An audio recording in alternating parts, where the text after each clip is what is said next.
The games are over. The game is over. And now it's time to look back at what went right and what went wrong. This is your Sunday morning podcast with Hans Olsen, Scotty G, and Lloyd Cole on 97.5, the KSL Sports Zone.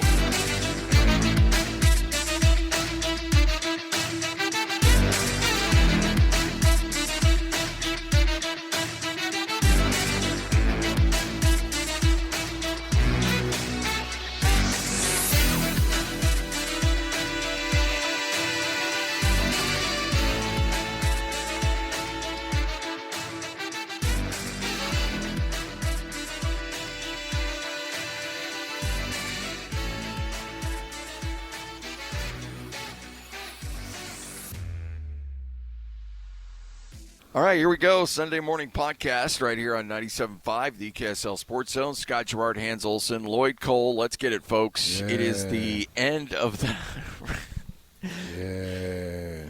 Hey, this makes me sad, man. It's the end of the regular season. It's over. It's done. I mean, we got a championship game. We got bowl games, but 12 down, and we wait all year for this season. We spend all this time getting ready for it, and boom, just like that, it's done. But fast. BYU's got a Big 12 title game. They take care of business. But, Hans, you found out before the game started that it was done. It was clinched. So you spent a game kind of celebrating the fact you're in a Big 12 title game, and BYU may have done a little celebrating down 14-0 right out of the gate. Yeah. I think that they were definitely looking ahead, but pretty cool. You know, third year in the Big 12, third year as a Power 4 team, and it came together so much quicker than I think anybody would have thought it was going to. And that's just a huge sign of great coaching, great resources, good recruiting, finding talent out of the transfer portal to get this thing turned around fast. A lot of sponsor dollars.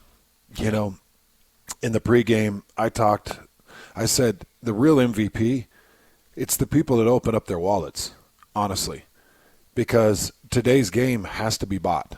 There has to be money that's put into it for the right coaches, for the right players, and the boosters that opened up their wallets for BYU, you really are the real MVP, because this would not be possible if you couldn't find the money for a Kiana Tanavasa, or you couldn't find the money for a Carson Ryan, or you couldn't find the money to retain a guy like Chase Roberts. You know, there are, or LJ Martin. There are so many different players that needed money to stay, and then coaches that needed money, you know, making sure that Jay Hill is comfortable. So really, they're the real MVP to get this thing turned around in just 3 short years and get yourself to a Big 12 championship. But you're right, Scotty. I do think the first quarter was kind of a representation of everybody knew it. Everybody was, excited about being able to go to this Big 12 championship game. And in the meantime, UCF kind of snuck into that game and moved the ball through the air for 2 series to find a couple of touchdowns and get up 14-0. You know, I was calling the Utah State game, and I had some people around me that we were all scoreboard watching a bit, and they're like, "Oh, it's BYU," and I'm like, "Yeah." And I wasn't even watching the game. I mean, I watched it later, but I wasn't able to watch it live. But I saw the score 14-0, and Lloyd, I was like, they'll be fine. No, they'll come back. Even without watching it, I felt like BYU was going to be just fine in this game. Yeah, you knew they would find.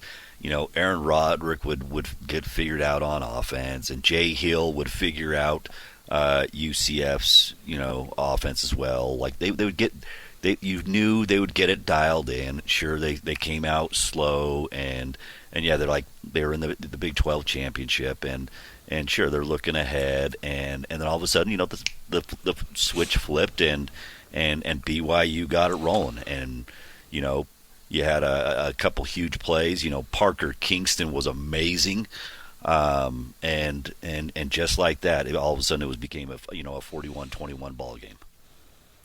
So, I mean, we can spend a little bit of time talking about this, but I think people are peeking ahead, Hans, and I think they're all looking at Texas Tech and looking at a game coming up in Dallas. You'll be there. You'll be on the call for this one. One of the biggest games in BYU history, the rematch against Texas Tech. And I mean, we can talk about the UCF game, but frankly, I'm in Texas Tech mode. I'm ready to go and get this game going. Yeah, I am too. And I think that there are some things that you can take from this UCF game, and you can apply it to this upcoming week against Texas Tech.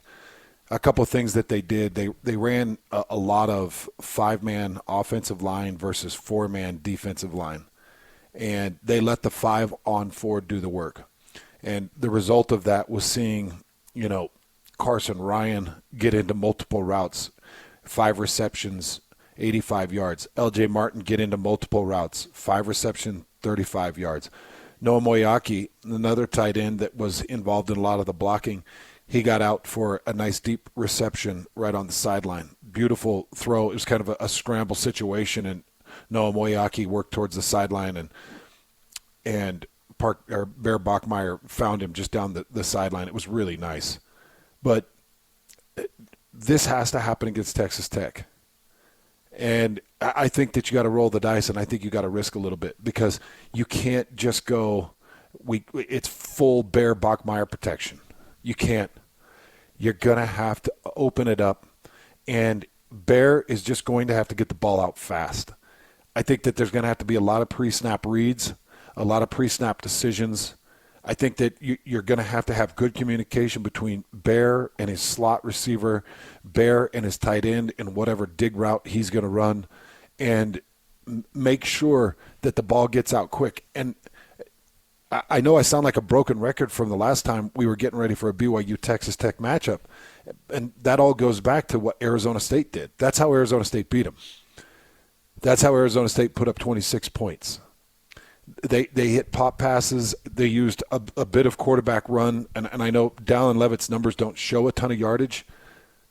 No, not Dallin Levitt. Sam Levitt's numbers don't show a ton of yardage in that game, but the times that he took off and ran were critical, and he did extend drives, and he made some really big plays on the ground. I know that this is not Arizona State, but it's the only team that found a way to beat Texas Tech. And if any Texas Tech fans are peeking in on this, they're going to be like, well, yeah, but we didn't have our quarterback, and Mortensen was not in, and blah. Okay, so I get that. They only put up 22 points. That's probably not going to happen with this Texas Tech team against BYU.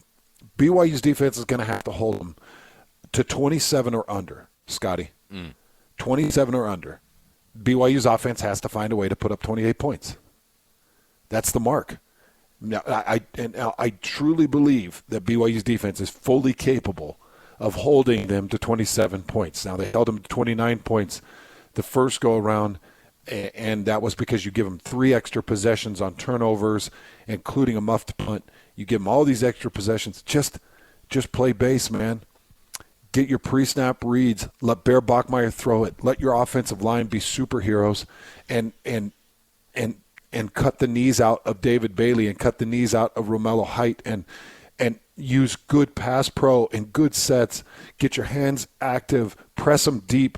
Make sure that your interior 3 are holding those D tackles to just under a half a yard at the line of scrimmage. Let Bear step into the pocket. Let him make throws in momentum, pushing into the pocket and firing into those quick slants and into those drags, and go do it. But if you think you're just going to come out and run LJ Martin, you're not. If you think you're going to come out and go max protect and run 3 routes, you're not. They're going to jam you up. They're going to pick off Bear Bachmeier. They're going to harass Bear Bachmeier. Remember, guys, they were even getting pressure in 7-man. So screw it. Go 5-man, put 2 others in route, and let those routes form quick, and have Bear just fire into motion. So, yeah, I've got a lot of thoughts offensively, but I really felt good about BYU's defense against Texas Tech. Well, I don't think there's – go ahead. Sorry, go ahead, Lloyd. No, I was going to say, in that game, I mean, it was special teams was terrible, and you heard Kalani talk about it. Like, I don't see them having another game like that. a position where they've been so good all season long in every game. Like if you you don't need a return for a touchdown. I just think you need to make your field goals. You need to play the position the field position game and have good punts and field your punt returns, not fumble them. I think if you get that, we're talking about granted they only scored 7 points, but I think you're obviously talking about a much closer game in that last one. So I think if you clean up some of those things, I think that alone gets you a little closer. And then if you get a little more offense, hey, you got yourselves a ball game. Yeah, I don't think BYU's as far off as people think, Hans. No. In that game, Will Farron misses his field goal, and you guys remember the miss. It was just, it was bad timing, bad miss, and it just forced momentum towards Texas Tech. You guys remember the shanked punts by Sam Vanderhart. Yeah.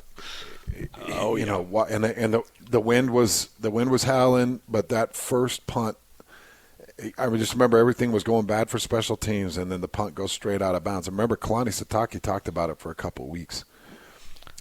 You're right. If special teams just shows up and does their job, and by the way, neutral field, there should be plenty of BYU fans. I do know that Texas Tech fans are rabid.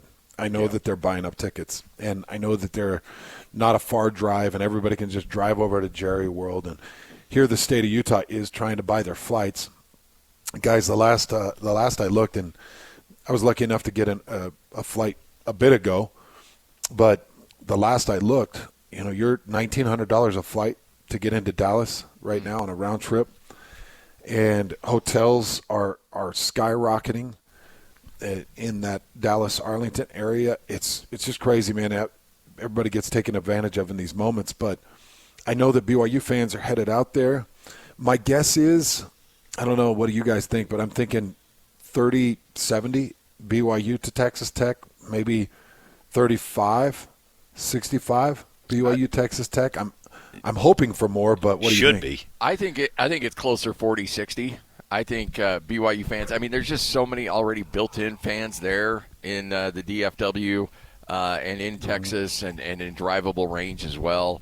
BYU fans have been rock stars this year. BYU's been like the Jerry Garcia and the Grateful Dead, man. Like, they just have a fan base that just travels with them everywhere they go. And I would assume that it will be Texas Tech. They'll be more red than blue, but I don't think it's going to be by a considerable amount because BYU fans just – there will be tickets available. Like, they can buy them through BYU. I got to imagine that that you're looking at a situation where the ticket allotment should be 50-50, and so go buy them up, folks. Go get them. I can't wait, though, Hans. I can't wait for you to be there, man. And I told Lloyd, hey, by the way, so when are you going to be there? By the way, when are you flying into Dallas? After the show Friday. Oh, okay. I didn't want to miss any shows. Well, so. I was because I'm back east, and I was trying to. This is Lloyd will love this because I'm trying to put things together on the air, and I was trying to come into Dallas. Maybe we could do the show in Dallas on Friday. Oh shoot! Yeah, I fly out after. The show on Friday. Right. So you're not in town this week? I missed the show on Wednesday because of travel, but other than that, I will be on the air Thursday and Friday, just remotely. Okay. Well, I just think that there's a lot of lessons that you can take from USCF and apply it. For instance, just the start. BYU's had too many slow starts this year, and they've got to find a way to start a game with their hair on fire. Yep. They need to get some early momentum. They need to be able to shut up the Texas Tech fans. They need to be able to, it's like when Rocky Balboa throws that first shot and cuts the Russian, and it's like, oh, he bleeds. They need to find a way to cut Texas Tech early. Yeah. And force some blood and be able to smell the blood in the water and go attack it. instead of having Texas Tech jump up, what was it? I think it was 13-0 at half. 13-0 at half, and then I want to say they added another couple field goals in the beginning parts of the third quarter. You just can't let that happen. You can't get behind on this team. If you get down 13 points, all 13 points against that defense feels like 20 points. It starts to become a lot. So they have to they have to go blow for blow. They have to keep pace. All right. You know what's interesting as we shift gears to Utah? You look at the Utes and you're thinking, oh man, they're clearly behind. They're going to finish, essentially tied for third in the conference, but they lose to the two best teams that are playing in the championship game, and then pretty much obliterate everybody else. I mean, they're going to finish the year. I mean, they do finish the year at 10-2. Their only losses were to Texas Tech, a game that was right there for them in the fourth quarter. It ends up getting away from him. Backup quarterback comes in and plays like Joe Montana, and then they lose the tight one to BYU, and then that's it. I mean, this is a really phenomenal University of Utah team, but unfortunately for them, they kind of get lost in the shuffle because of what Texas Tech and BYU is able to do this year.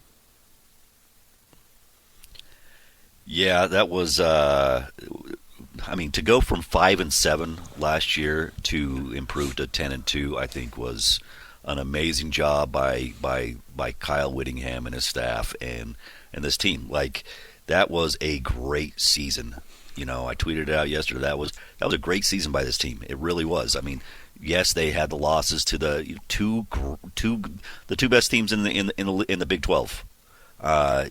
Two top 10 teams.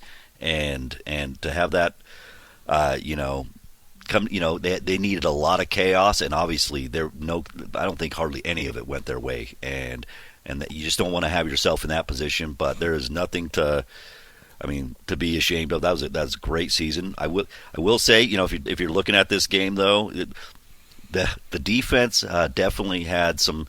It was funny because they had some struggles in this game. They were a lot of holes on that defense, but yet that was what won them the game, essentially.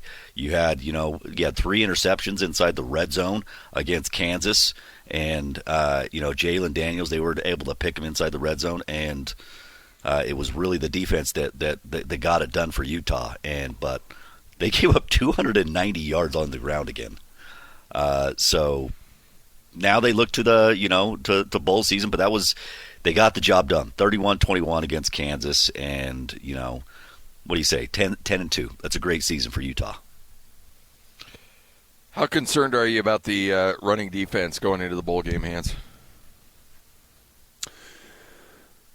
Pretty concerned, and that's not just JHD. Do you think, Hans? I understand he is a big part of that defense. I get it. He had 2 sacks in that game, against Kansas State early in that game. But I think they had a big run in that game while he was still out there. I don't think that everybody's like, oh, JHD, he's out. I'm like, I don't. There's a bigger problem. No. Yeah, guys just aren't holding position. They're getting washed and pushed, and they're getting separated, and I do think it's fixable. I think that you can get it fixed, but giving up 290 yards when I'm sure the emphasis and focus on this defense was when making sure that Kansas wasn't going to be able to run. That's frustrating and very frustrating for Utah fans.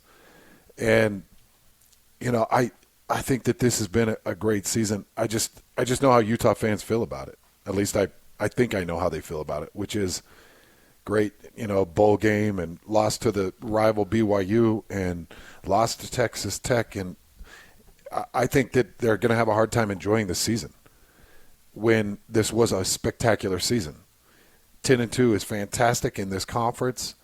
And, the other sad part is the games against Kansas State and Kansas, they just weren't enough of a showpiece to keep Utah in the conversation of a potential at-large. I think that, having to come back against Kansas State and having to get pick sixes and that Benny interception, having Jalen Daniels trying to ditch it out of the end zone and Benny comes down and taps his toe It's crazy, man. That's just crazy stuff. But you needed a great effort to be able to come back in this game. You're down, was it 14-10 at one point? I think 14-10 was their biggest deficit. But, you know, I just don't think it was enough for the committee to say, we got to see more of Utah. I thought they were going to bury Kansas State and bury Kansas. And they fought their butts off and got the wins, but I just don't know if it's enough. So all of those things mixed in, it just is kind of like, yeah, it's a great season, and, man, this is incredible. But Utah hates seeing BYU go to that Big 12 championship. Yeah. They hate losing to BYU. And, you know, you just think of it in reverse if you're a BYU fan listening. If this was Utah beat you and you're a 10-2 team and Utah's headed to the Big 12 championship and you're headed to the Alamo Bowl again, it's a great season, but and I hope people can take a lot from it. But, man, it feels lacking to me. I don't know about you guys. It kind of bums me out because if Kyle Whittingham decides to shut it down, and I don't know if he does or not, but you know, he can look back and say, wow, you know, last year was 10-2, but this season does feel, if I'm a Utah fan, it does feel like there's just something there that just like, it feels dirty. I don't know. It doesn't feel like a normal 10-2 season, Lloyd. I don't know about you, but I'm sure Kyle is making some big boy decisions right now, and he and Jamie and everybody else are sitting around and thinking, what do we want to do here if they haven't already? And he's like, this doesn't feel like a season I want to shut it down with. But at the end of the day, 10-2, still 10-2, and you gotta celebrate it. But you're right. It just doesn't feel complete for sure. No, it doesn't. It wasn't, you know, those losses and having to. I mean, they knew they were going to having two, you know, in conference losses was going to be tough anyways, and you know, it just it doesn't feel right. It's a great season, and to go from 5-7 to 10-2 is. You think about it, it's great, but there's no. You're right, Hans. Like that's, and if it was the other way around, like either side, Utah or BYU, they're not happy that they're out on the outside looking in, while the other team is getting ready to play in a championship game. Because Utah thought they were going to be in the championship. Utah fans thought they were going to be in the championship last year. They had a 5-7 season. They thought they were going to be, you know, this is the year they're going to come back, and they were going to, you know, they're going to get back on track with their rival and get a win at BYU, and that didn't happen. And here they are again. 2 years in a you know, and not in the conference championship game when they thought, you know, obviously they were going in thinking they're the class of the conference, and they're not. So it's another season that it's going to be tough to swallow. They just came from just dominating the Pac-12, and now they're trying to still find their way in the Big 12, where BYU now has already found their way in. A couple of things with the coaching staff, and Jason Beck was incredible. I think he turned this offense around, and the numbers he put up, even in this final game, Devin Dampierre goes for 260 yards and 3 touchdowns and looks really solid through the air. Wayshawn Parker figures things out and nearly has another 100-yard games. He's stacked 4 or 5 of those together, and you've just seen this offense really blossom. I got to imagine he's a primary target for a head coaching position. And as far as Kyle Whittingham is concerned, I keep thinking back to when Trevor Riley was in studio with us, Lloyd. And Trevor was talking about Kyle Whittingham, and I don't think he's guessing. And I think Trevor Riley has an inside track, and Trevor was like, if Kyle doesn't get the funding, if Kyle doesn't get the money, then what are we doing? Why not? What are we doing? Then go where you get the money. Go coach a team that you have unlimited resources and you can buy anything out of the portal and you can bring in any coaching. Lloyd, I can't get that conversation with Trevor out of my head. And so I think he knows more than me, and I leaned into what he was saying, and I'm starting to feel like more and more, if Kyle Whittingham doesn't get what he wants, then he will be done or he will leave. But he won't be back with Utah unless they find the resources. Again, I'm leaning on what Trevor Riley said. Yeah. But it just feels like it's ringing to be more and more accurate because, number one, Trevor Riley knows. He knows those coaches. He knows everybody. And everybody talks to Trevor. And when he says that, like, what are we even doing? It's like, yeah, well, my guess is Kyle's probably looking at it like, guys, give me everything I need or I can't win. And I'm not going to sit here and spin my wheels. I'm going to go start living my life.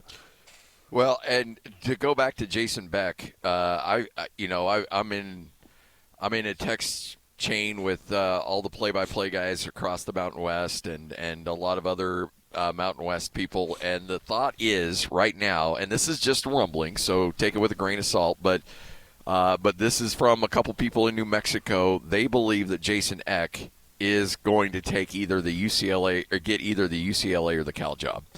Jason Eck's been at New Mexico 1 year, and he's got them playing at they were 9-3 this year. In New Mexico, that's incredible how bad that organization's been, and to turn them into 9-3. And Bronco Mendenhall should get a little credit. He got them to 5-7, and then they make the jump to 9-3. Just a remarkable turnaround there in New Mexico.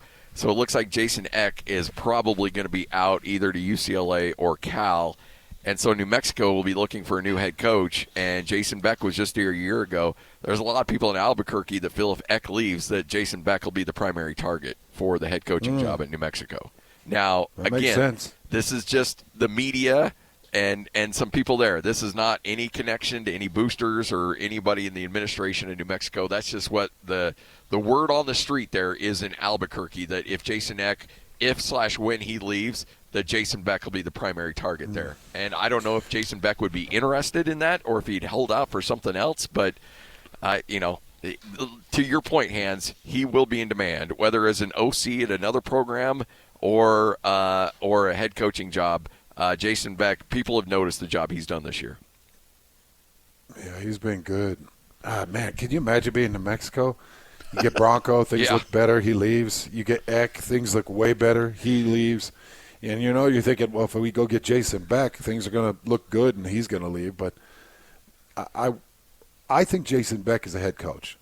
I've always felt that way. I even go back to his time at Syracuse leading into his time in New Mexico. I've always felt like he's got head coach traits and aspirations. So I think he's going to take if he gets the opportunity, I think he's going to take the opportunity to get the reps as a head coach and see if he can start to build in that direction. So, yeah, and whether it's New Mexico or anybody else, he would be a great grab in my opinion. Yeah.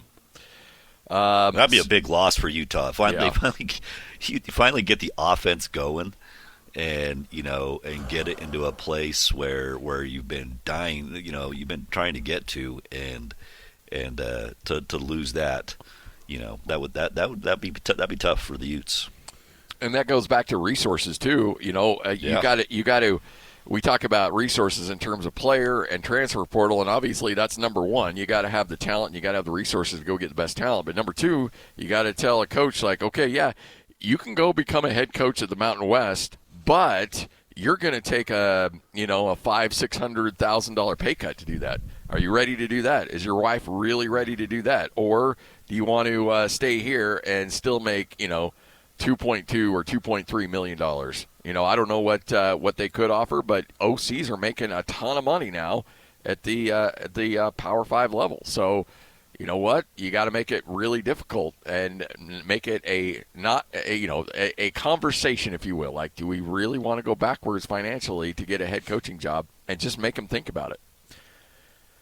I don't want to talk about Utah State. I don't want to do it. Yeah, that was a tough one. That was a all tough I want. Look, I got my bucket list, Hans. I've talked about it forever. Like, there are certain things that I've wanted to check off, and one of them I did a couple of years ago with calling an NCAA tournament win.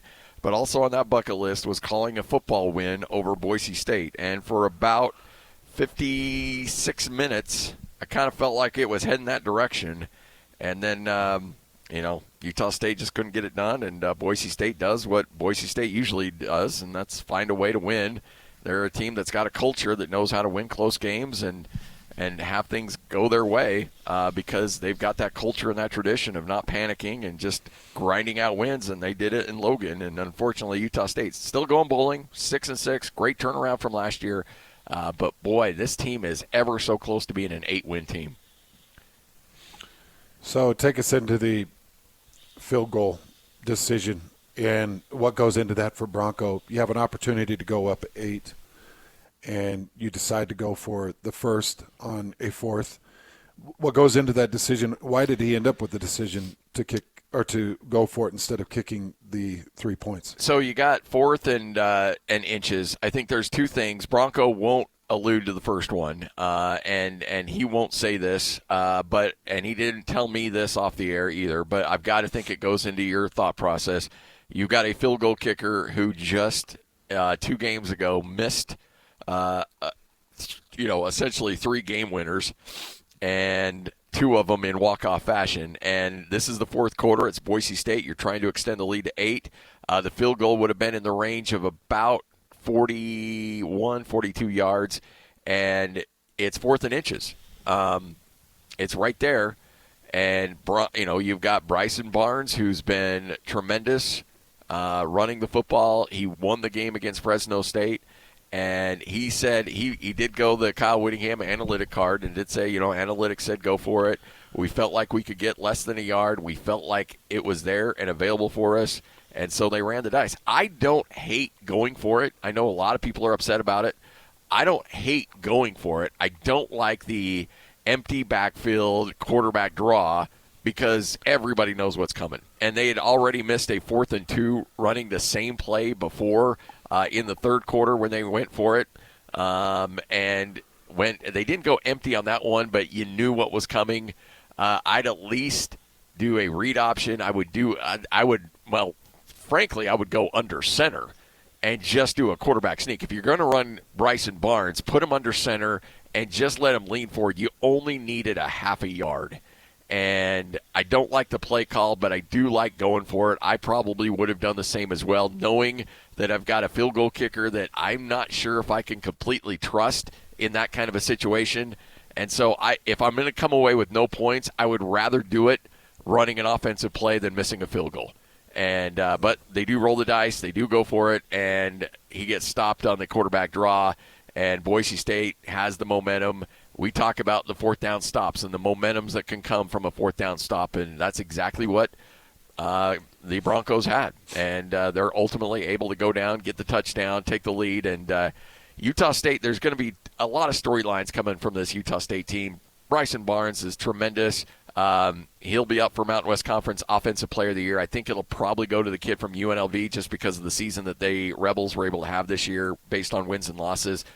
But Bryson Barnes has been tremendous. The thing that you'll look at the end of the year, and will tell the story of the Utah State football team, is, number one, offensive line issues and penalties. It'll be a lot of false starts, a lot of 1st and 15s, and then a lot of sacks, a lot of giving up TFLs, and a lot of protection issues, a lot of hits on Bryson Barnes, and a lot of holding penalties as well. That offensive line is your number one priority. Well, quarterback's number one priority, obviously, with Bryson Barnes gone. But then offensive line, that is a massive issue that needs to be addressed in the offseason. It is outside of your quarterback, which is always your number one priority. After that, you've got to find a way to fix that offensive line because it was a rough year for that group.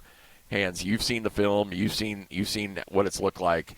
That is your number one priority. Fix that offensive line going into next season. Yeah, I was texting you during the game. There was a poll. I think it was on the first 4th down try or second 4th down try. There was a poll, and you had to pick up in-man, a line of scrimmage. In-man was standing right there, and the poller turned inside and left in-man. In-man just comes right upfield and makes an initial hit, maybe a yard behind the line of scrimmage, and brings the carrier down. And you're like, geez, why did the puller just completely whiff on in-man? Like you got to pick him up and drive him out, and that'll open up that separation to sneak through. And there were just a lot of moments, quick pressures through the middle that forced Bryson Barnes to have to scramble and move. And as you mentioned, I do think Bryson Barnes did the most with what he had, finishing the regular season as the lead rusher, 733 yards and 9 touchdowns, finishing with nearly 2,700 yards passing, 18 touchdowns, only 4 interceptions. I like his touchdown-to-interception ratio. And he did that all under duress, heavy pressure. And I believe in this offense. You know, I believe in McGivern. I believe in this offensive line coach. I know that he can get it going, turn it around. And I believe that there's plenty of talent out there. They'll find it. They'll bring it in. They'll get things going. But you know McGivern is going to figure this out, Scotty. He's not just going to go into another year thinking, well, let's just hope this offensive line holds up. I think that he knows he has to go and get busy. And again, I think Coach Acatelli is a very intelligent offensive line coach, and I think he is very self-aware. Okay, we've got a lot of work to do, so get back to the drawing board and get work done with this offensive line. Yep. I think every offensive coordinator around the country needs to grab their playbook, grab the whiteout, and that little play that's set on 4th down that has empty backfield and in shotgun, I think they need to put the whiteout right over that play and just get rid of it completely. It is the most annoying play. It's like, come on, learn to get under center, do something, put somebody in the backfield, give you a different look. Like, it's I hate the shotgun, that play from shotgun so much. It is so annoying. It's so tired. Yeah, it's old and it just doesn't work that much. It, like, you put yourself in a bad spot, and it's just, yeah, that play that needs to go away. Yeah, I don't disagree at all. No issues there. All right, that wraps it up for us. Another edition of your Sunday morning podcast. We're a week away from learning where bowl games are going, or where teams are going for their bowl games. Utah State will go bowling. Utah, some early indications they might be going Vegas. So we'll get more information on that a week from today after Championship Saturday. And, of course, complete coverage. We will completely blow out the budget on our coverage in Dallas. Hans will be there calling the game live. We'll have it from top to bottom. Nobody will cover that Big 12 title game than what we'll have for you all week long, leading right up until kickoff, BYU against Texas Tech. Enjoy your Sunday. We'll be back with you coming up tomorrow right here on 97.5 DKSL Sports Zone.